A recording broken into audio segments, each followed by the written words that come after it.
Good evening and welcome to A Moment with Vivacious. I am very excited about tonight. We have Miss Crystal Petit. She's been an educator for 20 years or more. She also deals in mental health, a licensed provider for mental health, and she's here with us tonight to help get our children to go back to school, children and parents. I think we need this. You know, our children are our most valuable possession. And as we build this future and all the things around, it's for them. So we have to make sure they're solid in the future that we're preparing for them because we're fighting for them, right? Right. See you in just a moment with Miss Crystal Petit.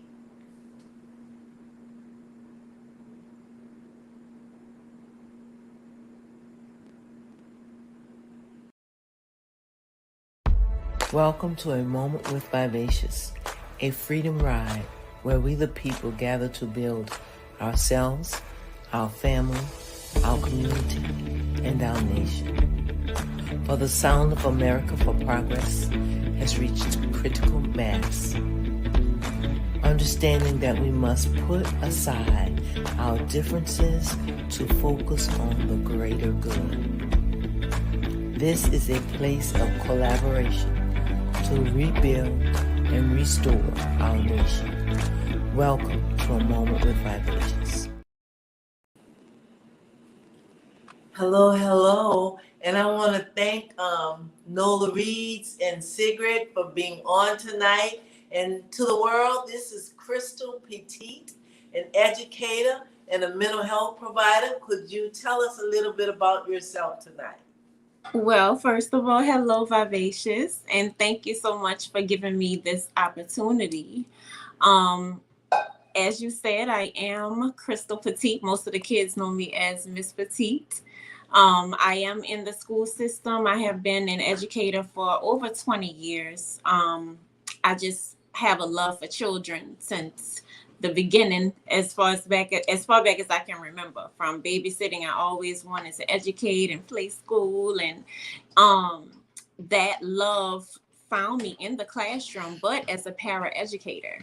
And it wasn't until an experience with a young student expressing a need to want to harm herself to end her life that I had an experience in a school social worker's office. And I realized, okay, this is what I was created for, to affect positive change in the lives of our future. You know, our children long for direction. They long for consistency and fidelity. And as adults, we are charged with that responsibility to do that for them, but from a perspective of love and understanding, not judgment, and do as I say, not as I do type of approach. So that's what drew me into education, but more so the mental health perspective was really important to me, in understanding trauma and helping parents navigate through the educational system with resources to empower them and their children. It's so much going on with education today. And many grandmothers are raising their grandkids, sending them to school. Yeah. And we're like, you better listen when I say and close your mouth. I still wonder.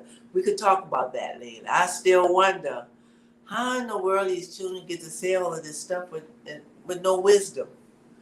Oh my head! They think they can rule the world with a half a cup of knowledge and understanding and wisdom. But look, this is a very important conversation. I've talked to many parents. School has changed so since I had to send a child to school. Mm-hmm. So sometimes I'm believing that, and I'm hearing from parents, is they don't know when to start to how to prepare. And if we can, a little later tonight, at some time, the curriculum. How can parents put a voice into curriculum? But let's start talking about sending our babies back to school. So with sending our kids back, we have to understand that it's important for us to have an open conversation. And nobody wants summer to end. But now, right now, tonight, it's important to facilitate an open conversation. How you feeling about going back to school?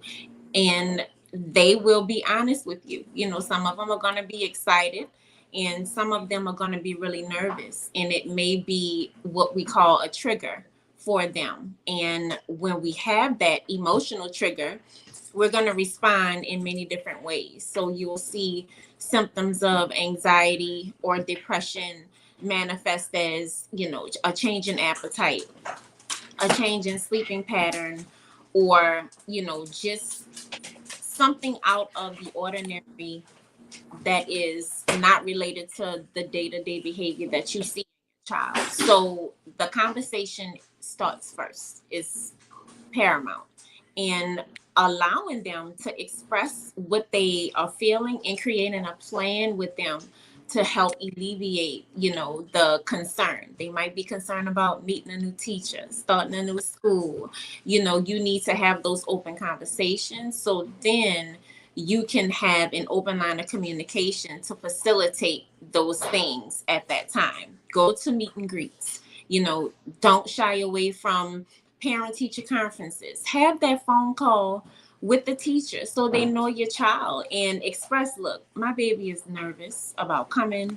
You know, they're unsure about whatever your child has expressed to you, and you become that front line of defense. You are the advocate. So if something does go wrong, they feel comfortable enough to come and say, look, this is what happened, and you can then approach it from a respectful, you know, mindful way that the teacher doesn't feel attacked. So we can facilitate that healthy relationship. Because, you know, like you said, school is very different and parenting is different. So we have to be mindful of the knowledge we bring into these educational situations so that the child can stay in the forefront of the decision making process. We got to get self out the way. You know, the ego can be big on both sides. Don't nobody want nobody messing with their baby, you know, and it's the kids understand that as well. So you have to be mindful of that game that will be played, you know, throughout the school year and even entering in, because it is a new situation and children tend to be manipulative to get what they want out of that situation. And so you'll see school refusal. You'll see, you know, a decline in participation, which will negatively impact grades. And you just want to get ahead of the curve when it comes to being acclimated and getting back into that school routine. Sleeping patterns are very important. Start to pull back on screen time and pull back on um, the amount of, you know, access that the kids have to the phone. That's very, very difficult, but it's a necessity in order to have a successful school year. Um, Nola Reed says back to school starts before the actual first day. We have to get them prepared mentally for the return. One problem my grandson had in school is he complains about the children not paying attention. And I understand, for me, I can't learn. I'm coming here to learn. These children play too much. That's what he tell me sometimes. That's my little friend. But I find that the structure of the classroom is very, let me just say, very different. I won't say it in a judgmental way. Mm-hmm. You know, when I was in school and when I taught school for 4 years, you had to sit down and pay attention in my class, but school is different. Could we talk about the structure of the class and what the students can expect and how, and the parents? So most states operate from a Common Core curriculum perspective, and depending on the type of school that you're in, whether it be a charter school where it's ran by a charter or public. You have a board, and the board educates you on the type of structure that you can anticipate, within the classroom. But most classrooms have an empowerment based perspective where they have rules that are lined out so we can understand the behavior. Raise your hand, before talking or answering a question. That teacher states what the rules are, what the guidelines and boundaries are. But that comes with open communication, like I said, with the teacher that's going to educate your child. So you get to know them, and you can ask them, what's your teaching style? What can I expect from my child to learn while they are within your classroom? What is that teacher's values?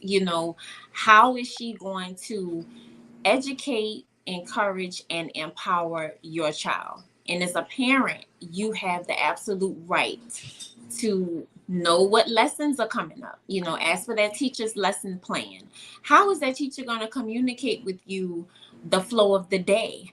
Like I said earlier about fidelity and consistency. If you have an adolescent, like your grandson that's junior high, going into high school, they need consistency. So people talking out of turn, being disruptive, that's a negative for him because it's disrupting his consistency with the flow of the education that the teacher is trying to impart, and he knows that value. So I applaud him for that. And thinking of school, I want to bring up just a little bit of mental health right now. Can I? Yes, absolutely. All right. Because of course I always bring this up at our work. But let me make a pause. If you're on tonight, please press like and say hello so we'll know you're here. So we know it's all summer long. We don't have many. Also, Nola Reed said that triggers him when the kids cut up. That's a trigger for him. But during the summer, we don't have many children. As many. We do have some children come in, but as many children come in for mental health and crisis as we do in school. Is it the pressure of the school? Is it what could it be that happens to the children when it's school time? So statistically, when you think about, how children respond to school and different situations that trigger them, when you think back to COVID, we had 35% of our kids, lose information that they needed when school closed. So that socialization, the normal interactions that they had day to day, that was just abruptly cut off. So some kids had positive gains based upon the makeup of the family within the home during that time, and some kids had negative gains. Anxiety, depression, all of those things manifest more during the school year because they're having all of these social interactions that trigger negative display mental health wise. So like I said before, you have to know your child and have those open conversations so where they feel comfortable saying, I legit feel sad. And if they're feeling sad more often than not, then they need to speak with a mental health provider, a specialist. Most schools now have counselors, mental health providers on site. So you'll see these triggers happening, and then an assessment is able to be made within the school system, and they're referred out to, a crisis center or an outside provider, depending on the severity of what that clinician would see within the school setting. So that's why you see that influx. And it's statistically proven, now that school is a major trigger. Bullying, social media, all of these things need to be topics of discussion at the dinner table. And you set time aside and you make sure that priority is understood, meaning you got boundaries during, certain times of family interaction. And I feel like dinner is like a very important sacred time for family to come together and have real conversations that have substance without disruption. So I know for me and mine, it's a no phone zone, no electronics during that time. So we can really interact with each other and understand what it is to show empathy, like I feel how you feel, type of thing. Even, I know the siblings of my kids, they probably really don't care, what the other one is thinking or feeling, but it allows for that space so they can learn how to deal with their own emotional triggers and know, like, I'm not alone in how I feel. And I do have the capability to self-regulate, because when you can't self-regulate, you completely lose it. And if you are not taught how to deal with that effectively, it can negatively impact your environment. Can you talk to us about self-regulation? Some of us may not understand that term. That's really good conversation. So self-regulation just simply means that you have the capability to calm yourself within stressful times. You have good stress and you have bad stress. Like I said, some kids are excited, like, yes, I'm going back to school, I'm gonna see my friends, but that still comes with a level of anxiety and stress, getting prepared. Some kids have that negative feel like, I don't even want to go. I don't want to meet no new friends. I'm good.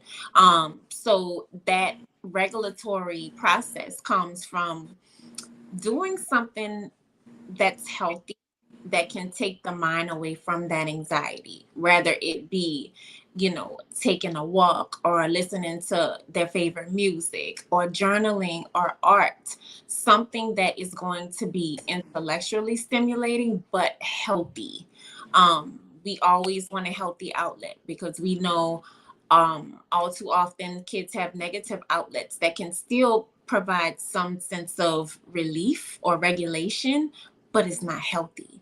So, emotional regulation a lot of times now is also taught in school. The teachers have like a color code, like from little bitty, you get your, preschool folder or kindergarten, they had a green day, it was good, or you got a yellow, a red, it was a completely, terrible day. So that is a good way to bring that back to your children's memory, even if they've passed that point of development. Like, look, you got to be able to recognize when you need to regulate, and you got to be able to apply the skills that are going to help you get there. But more in-depth skills are learned through therapy, deep breathing, mindfulness, meditation, many different aspects of what that regulation looks like. But that's it, kind of in a nutshell. Well, another thing I noticed, and I'm getting way off on the mental health side, but that's okay, because I want to talk about the scholastics also. Mm-hmm. A lot of moms right now is going through stressful times, and a lot of single parents, let's say. We have an increased number of grandmothers raising children that they can't even relate to. Mm-hmm. And then we have some dads. We don't often recognize single dads, but there's some dads that are single, and then there's some moms that whole life is just like she's trying to bring herself together, so she's not there for the kids. And some things parents without, I don't know because I don't know parenting now, but the relationship can't correlate. Mm-hmm. And the kids, you look at them and say, this mom is, like she's some of that trigger, but she having so much stress too.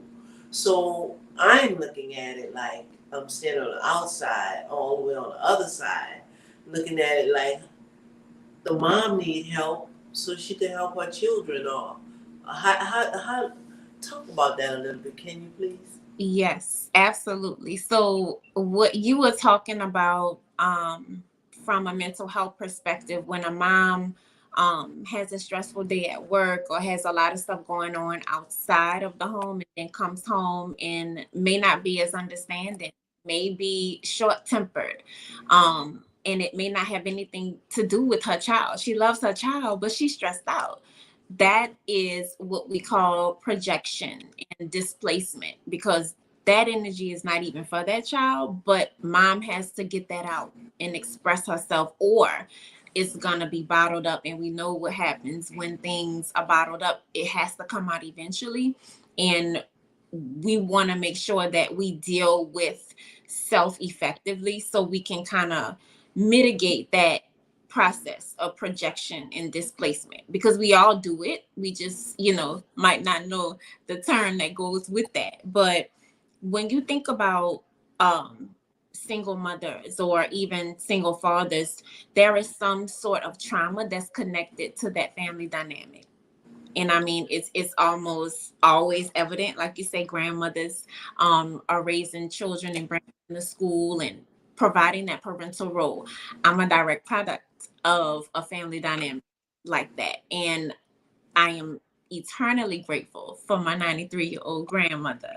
That is still a vital part of my life today. And I understand why I am the way that I am, because of her willingness to understand the trauma that affected our family. With me losing my parents at such a young age, and her understanding, like, okay, this is a traumatic situation, but as a family, we are going to work through it, and her just being the person that she is, in that perspective of allowing me to know both sides of my family, mother and father. So that's really important to parent from a trauma informed perspective. And that shifts the question from what's wrong with you? Why are you acting like that, to what happened to you?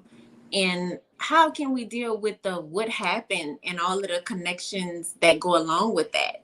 Your safety, physically feeling safe, emotionally feeling safe, that trustworthiness, giving the child the opportunity to establish trust and understand what that feels and looks like. Because when trauma happens, if one parent is ripped from the family, the child is going to feel uneasy. Where do I feel safe? Where do I fit in? Where do I identify? And then providing a choice for that child, and not persuading them one way or the other, being completely neutral, in the situation, and doing your best not to badmouth a party that may have offended you in the most adult ways that adults understand things to be. Because children, they can sense it, but they don't have the capability of understanding the layers of family trauma as adults do.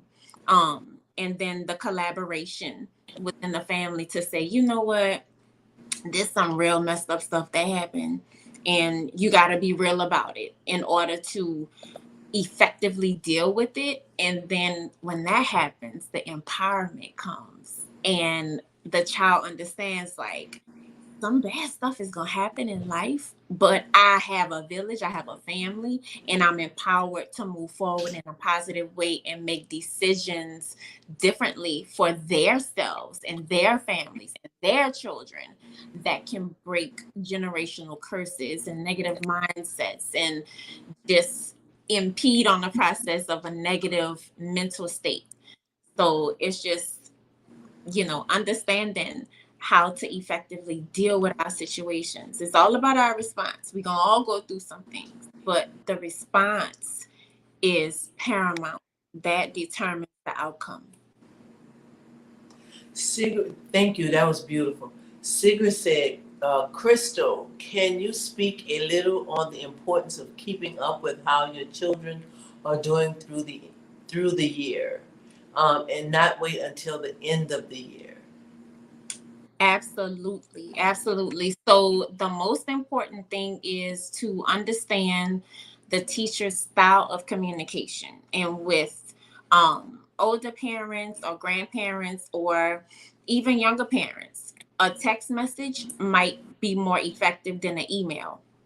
A phone call, realistically, depending on the amount of children that the teacher has in the classroom, you will probably have to reach out to that teacher because they might not reach out to you until they're too far gone. So it's important to, in the beginning, go to your meet and greet, meet with the child's teacher and establish what's the best form of communication. Now Google Classroom has been adopted as a primary form of communication between your child and home because it's a safe space, it's easy to monitor, and you can access all of the files that your child has. Like I said before, understanding the lesson plan week by week. I would encourage parents and caregivers to know what the child is learning at a week by week basis because that's how the school calendar goes.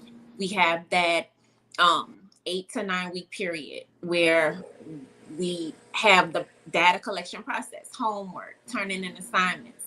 A lot of schools don't do homework. So you have to understand if my child isn't getting homework, my child has classwork.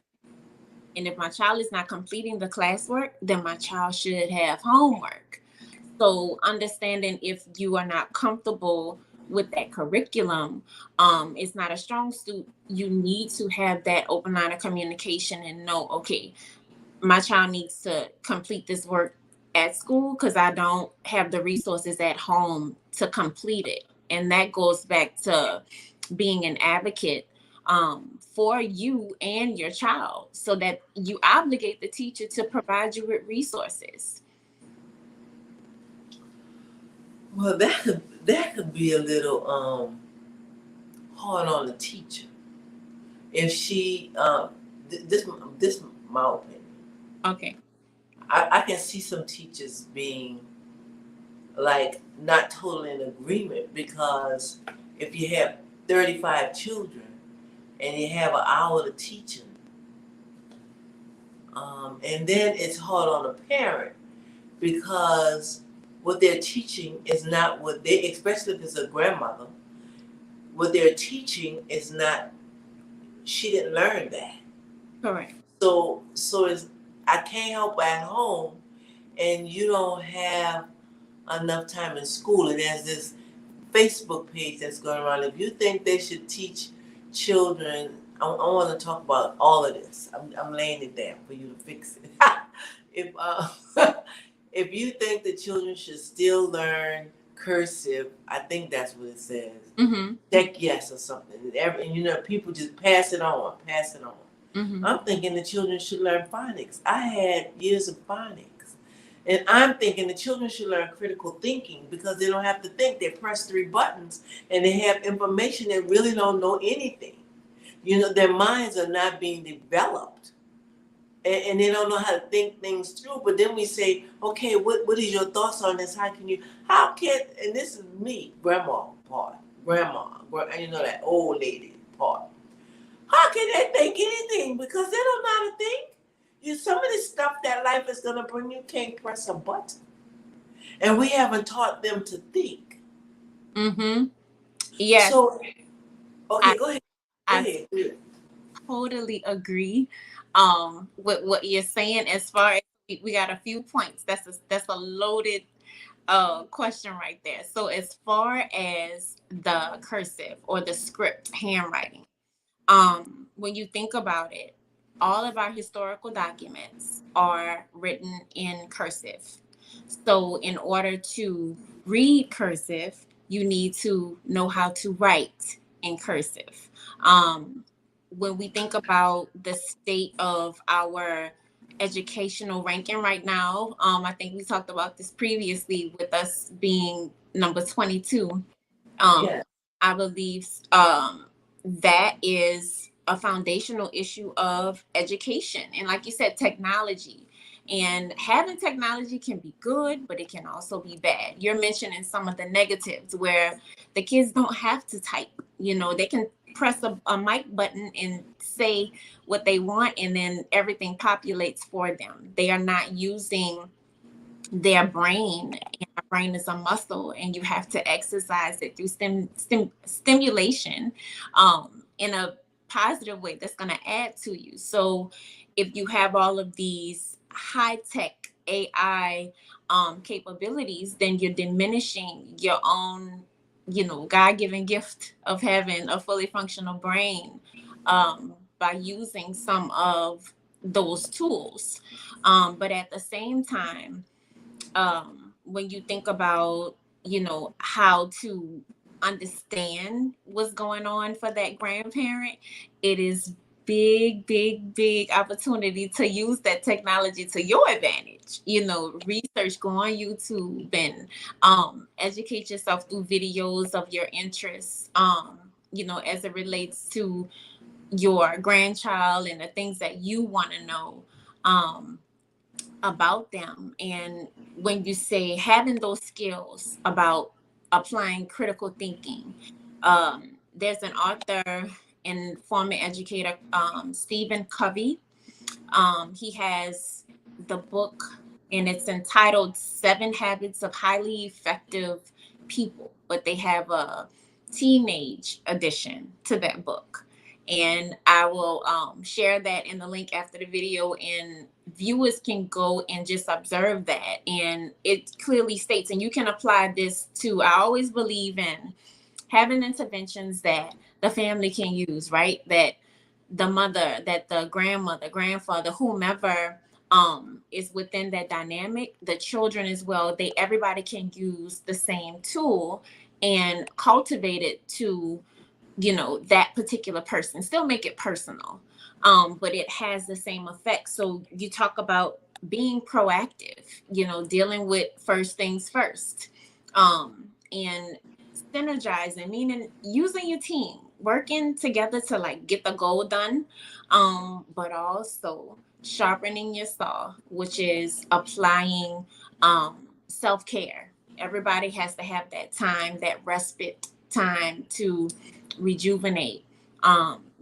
pour in to yourself, so then you can still perform your day-to-day at the highest level possible. So that's just a good little starter kit per se to kind of use to kind of get your own children within your own household acclimated to being a leader and understanding critical thinking, because that's what bosses look for when they want to hire somebody. They want a person that's going to be able to think, for themselves, but also think solution oriented and the simplest, most cost effective way, to get to the solution. So what better way to prepare our children for that opportunity than having that instilled in them early, so they know, those core values, and they will be sought after for,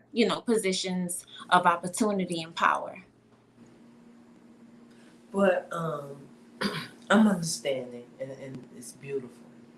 And I thank you for all that you're giving to us. But I'm thinking, why don't school, and this may help a whole lot of people out there, especially grandmothers raising their grandchildren, why don't school become more school? Like, Tell me what you mean by that. I can remember in 9th grade, I learned civics. And when I tell people, I'm not bringing up the election, but just this, it's the electoral vote. They have no clue. Because do they even teach civics anymore? So I'm just saying, I'm using that only as an example, because I don't want to turn this into politics, because this is a very, very important night here. How do we get back to school? And if you have that schoolwork in school that you haven't completed, then even though the school don't have homework, to me, and To me, you have homework there because you didn't finish that in school. So it has to be completed so you can go tomorrow. The children can't come early. The children don't want their children to spend their whole lunch period. They need a break. They don't want them to spend in the break. They don't want them to stay after school, which could be very difficult on a family. If one child had to stay after school, especially that mom. Moms now, it's not even something that happened outside the house. Moms fretting over, am I gonna have enough food for my children to eat? How many nights do we have to have noodles? Oh, we're running out of noodles. The price of food is just astronomical. So with all of the pressures of life, what happened at school that's taken away or that is not expected if you have to have all your work in school and you don't complete it? And it may be because you don't, you're not up on the level of education, of schooling that they're giving you. You may not be on that grade level. You may not be able to function on that grade level. That might be a reason. You might be playing talking. You might be on your phone because even the kindergartners have phones, my God. But anyway, can we talk about that a little bit?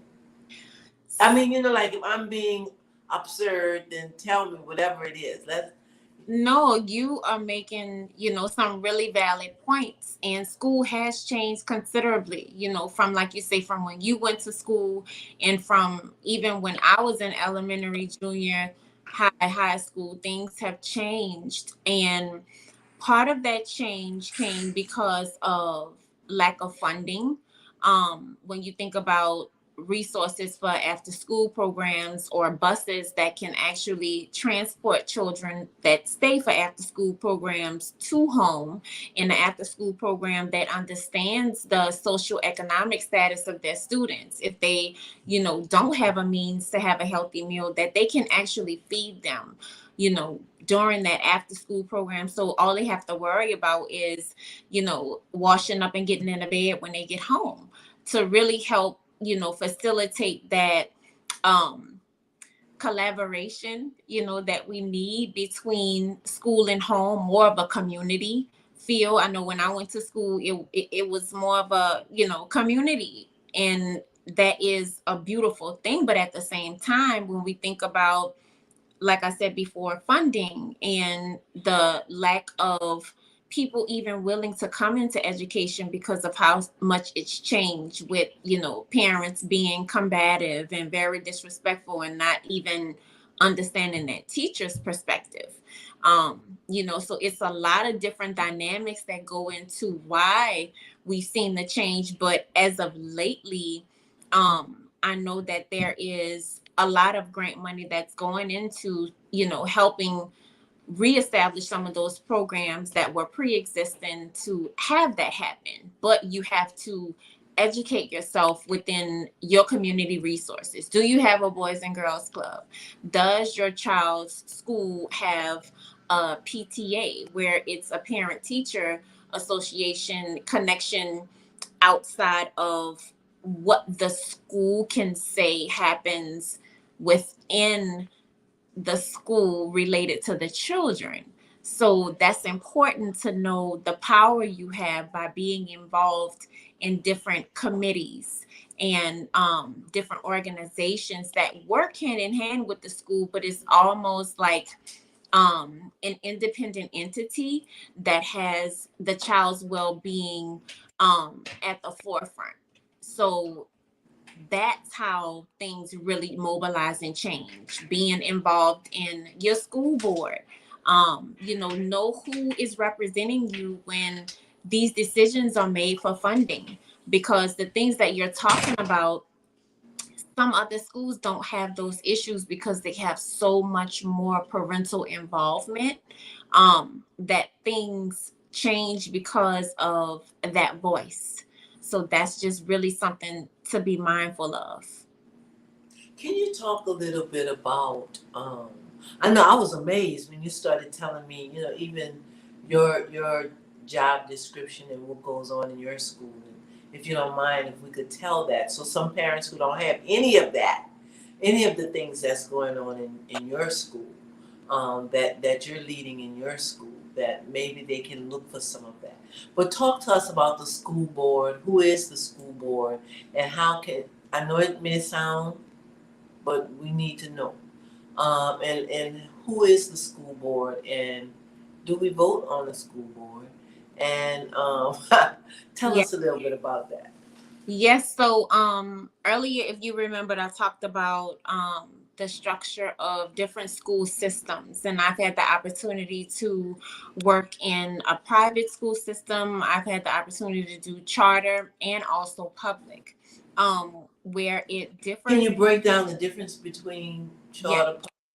absolutely. So a private school setting is primarily your religious base, where you have Catholic schools or private and parochial, where you pay tuition, and that is the dynamic. You go in understanding that it is set up a lot like a bureaucracy or government. Like you have your principal and you have your stakeholders and things of that nature, but it's more or less of a larger board type. It'll be like an archdiocese that has jurisdiction under what is taught, how it's taught, how things are laid out, and you understand that, and you pay for that type of setting. So going to a charter setting, it is a board, but it is separate from a public based board where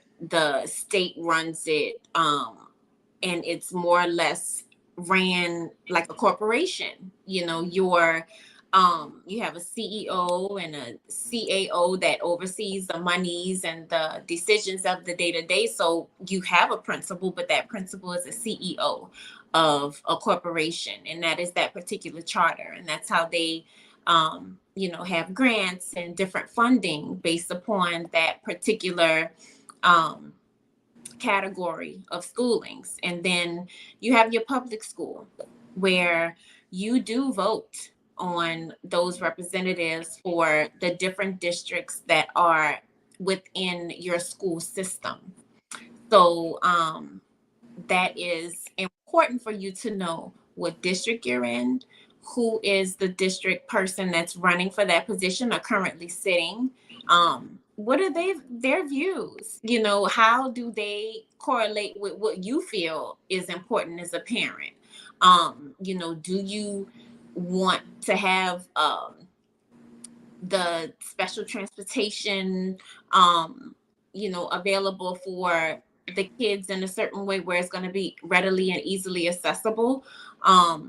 The states have things set up. I know Bulletin 1508, when it talks about in the state of Louisiana to determine special needs and the different criteria children can meet to qualify for different services. And special education doesn't just mean that your child may be developmentally delayed. They may be gifted, and they may also qualify for special education services that can cultivate their gifts.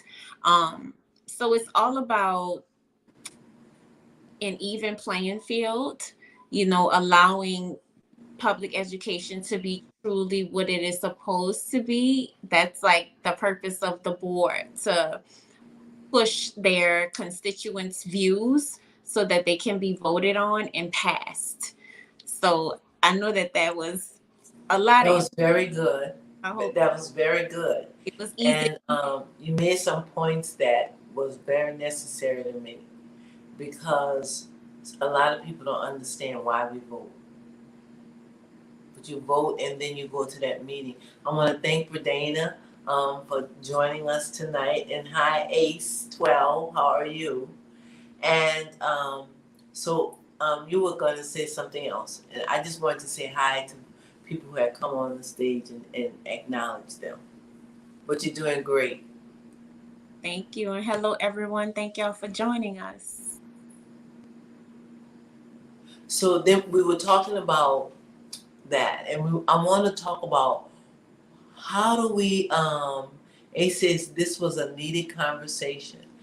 How do we vary, Ace? Because if we don't, I believe I believe, Miss Petit, I believe that we must we must begin a stronger foundation for our children.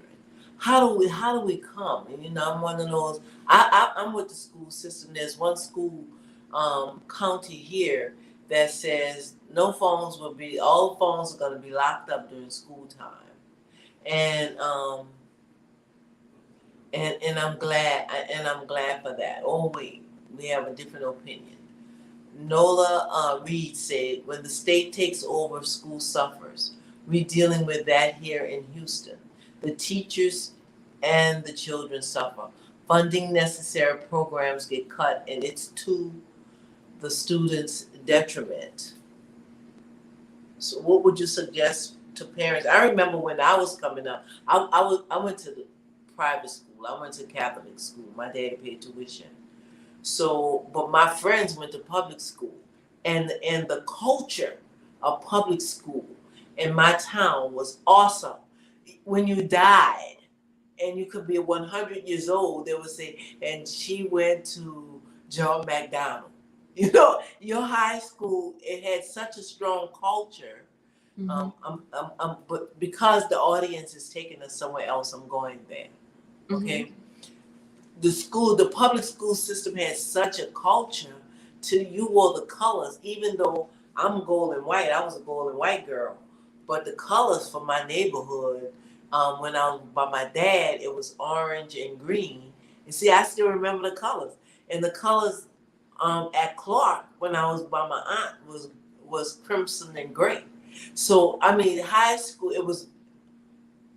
So what's the difference then and now, and how do we bring that strength? How do we even advocate? Because we're voting for these people who she says is taking the funding away. So how do we advocate? So when you talk about a school being taken over by the state, so that may mean, a few different things. But within the charter system, like if you lose a charter, it's because you were not doing something to begin with to effectively educate your student body population. And that is determined through a variety of standardized tests just to see students' performance. So when the state comes in and takes over, yes, you see negative impacts initially because they have to make change. They have to either, strip the principal, school staff is going to change, just different dynamics that go into how that process really, has a negative impact initially. And the goal is to have that change happen for the better, but when you are in the thick of it, it doesn't impact you as it would if that your child was coming in, maybe 3 years after the fact, which is unfortunate. But the change comes with that avocation piece of being present in those school board meetings. A lot of them are normally live streamed. YouTube, you can, go back and watch it, and then that will give you the opportunity to reach out to your representative and say, like, look, this is not okay. And consistency is key. You can't just reach out one time and say, yeah, I called them people and, they didn't really do anything for me. They're not going to do what they say, the squeaky wheel get the oil. You have to really, be persistent in that advocacy piece and be relentless in going for what you feel is absolutely right for you and your children to be successful educationally. Absolutely. Because education is the foundation to change our national projection. It just is.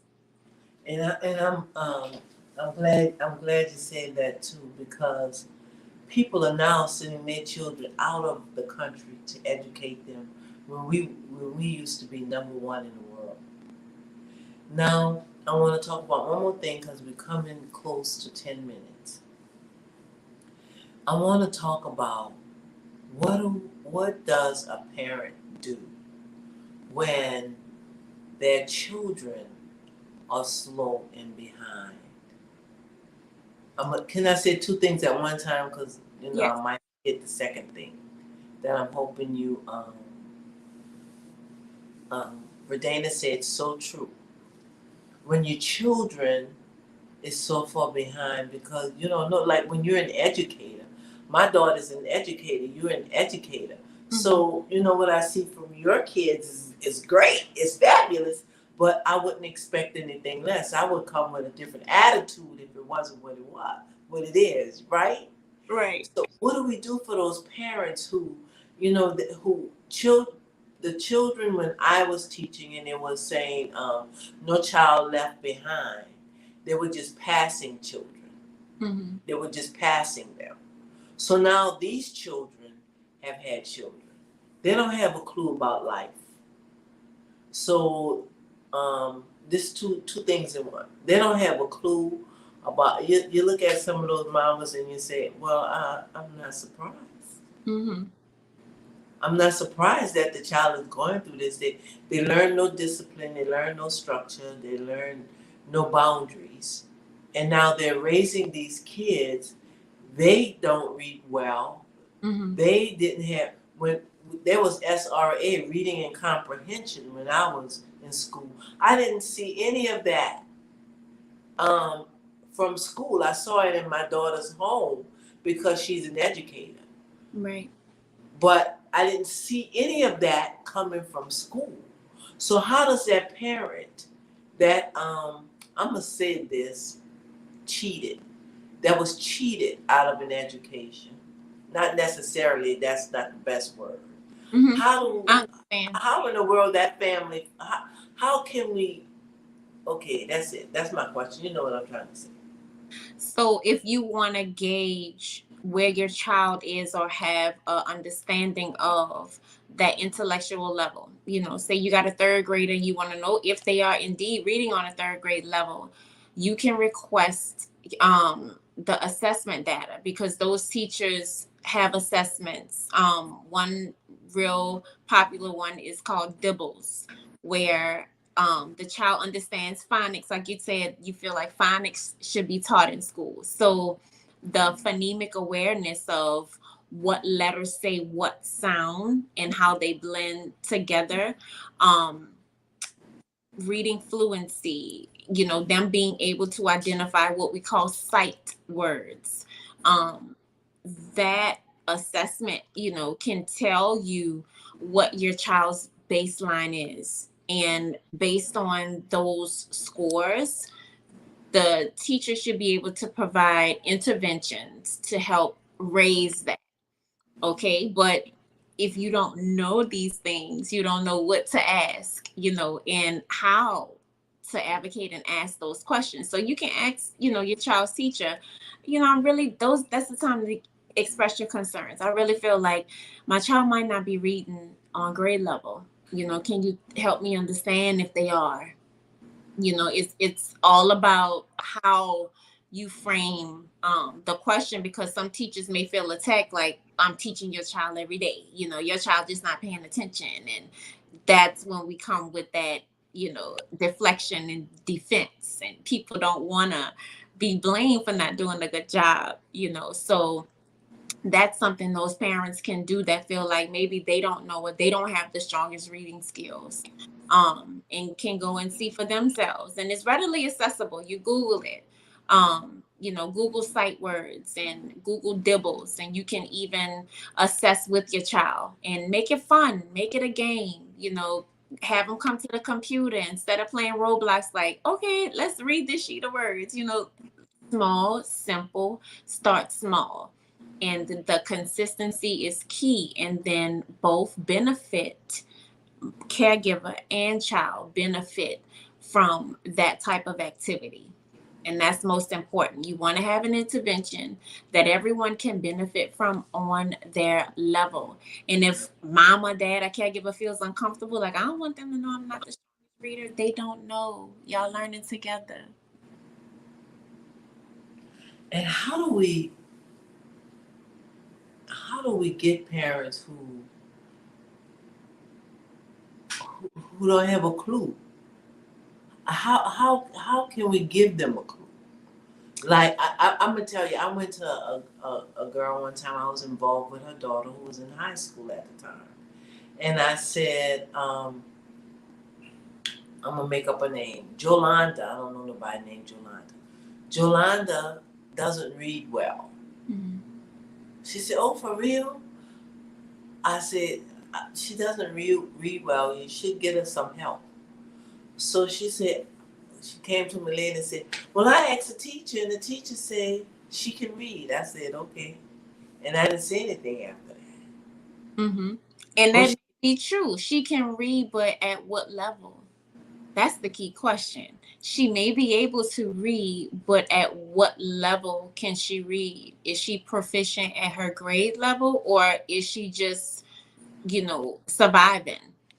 And that's a big difference. And because, yeah, she may be able to read and, decipher some things, but if she's not reading at a high level, then that's going to impact her negatively when it comes to academics. Nola Reed says, excuse me, it's not just the teachers. Parents need to step up. We are our children's first teachers. They are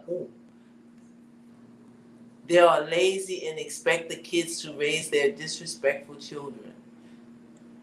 They are lazy and expect the kids to raise their disrespectful children. I think she may have meant teachers. Meant the teachers. If you can't read, y'all learn together.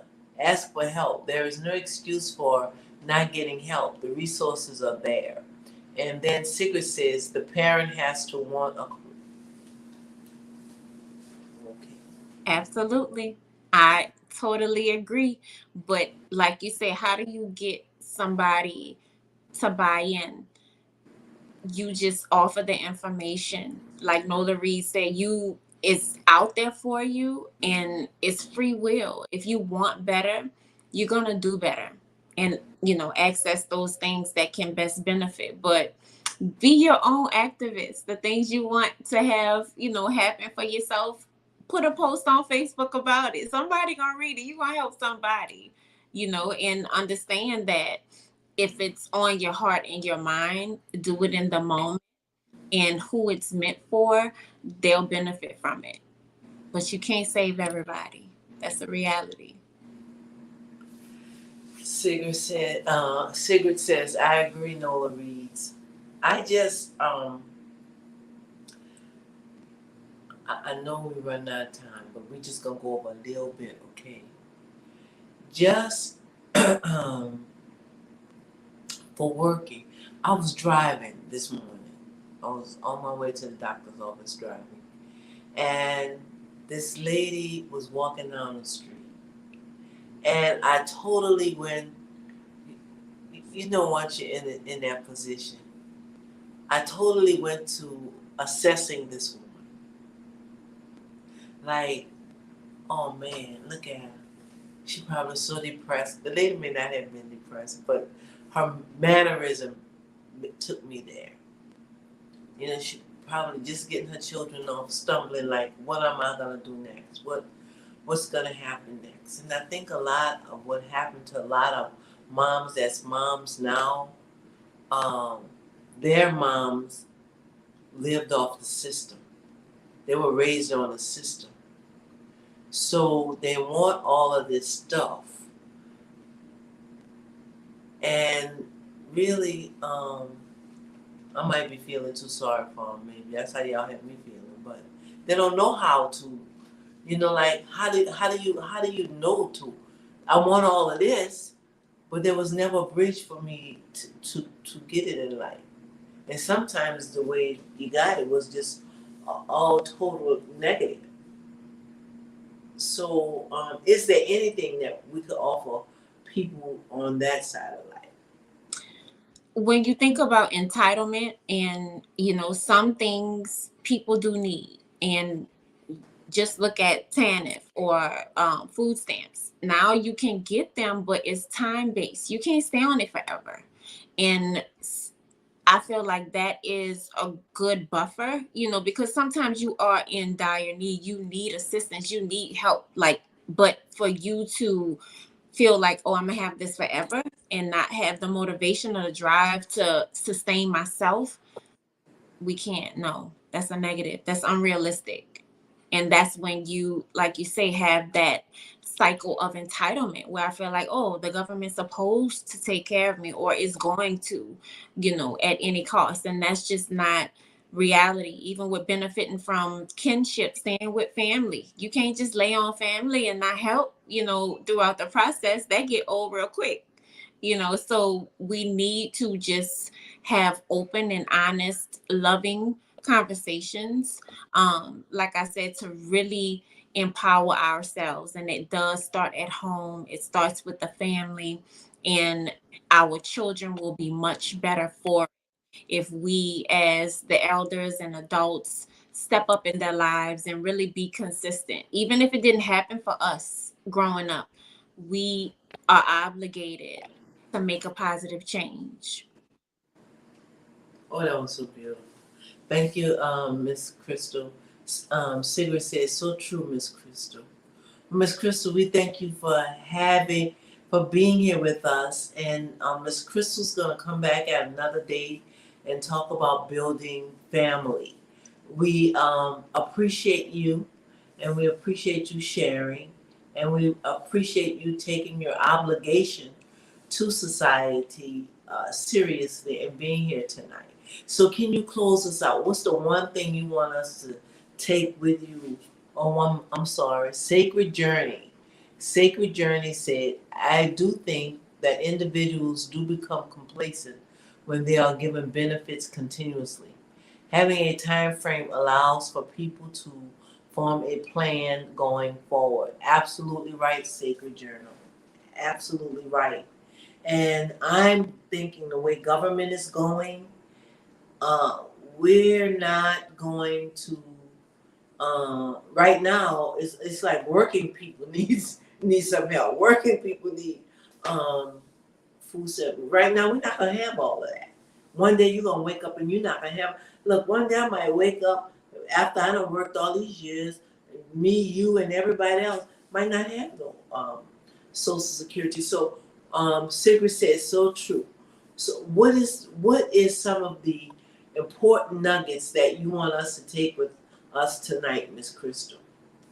Oh Um, wait, one more thing before you say that. I want to say, can you please send me some of the information that I can put it on my page? People follow me on YouTube and Nanny Val, uh, so that I can put it out there for people to have information to help their children through the year. We're gonna make this a bigger, brighter year for our children. Thank you, Miss Crystal. What's some of the things that we must take away that you've spent time with us tonight? Absolutely. It's just an honor, and a privilege, and I thank you again for providing this platform. I just want all of the viewers to understand um the importance of parenting and the role of being a parent and a caregiver, and understanding that it's okay for you to feel like, I'm overwhelmed, or I'm really just not my best self at this moment, and say that, communicate that, and understand that you have people that are willing to give you a respite time so you can recharge and pour back in to the children that you're caring for. As it relates to us going back, understanding that anxiety and depression will be something that comes up within all developmental stages of our children, from the littlest to our, college freshmen or college seniors. Don't discount a change in behavior. Reach out to your child's school, understand what resources are available there, communicate with the teachers. And like Vivacious requested, I will absolutely send information that parents and caregivers can access. One offhand that I want y'all to go look up tonight is called kidsmentalhealthfoundation.org. you will find a wide array of resources connected to the mental well-being of your children at different levels and stages that can benefit them throughout the school year. And you can go in, they have downloadable forms, everything is free. So go to KIDS mentalhealthfoundation.org, all one word. I'm going to give that to the case managers on my job. Yes, it's a great resource. Thank you so much. It was so wonderful having you. And you were really good. So we can't wait to hear you tell us how to build our families. So until next time and until next Wednesday, don't forget August 11th, we're going to have Vivacious Speaks, the New American Revolution. Thank you so much for being here tonight. Thank you for having me.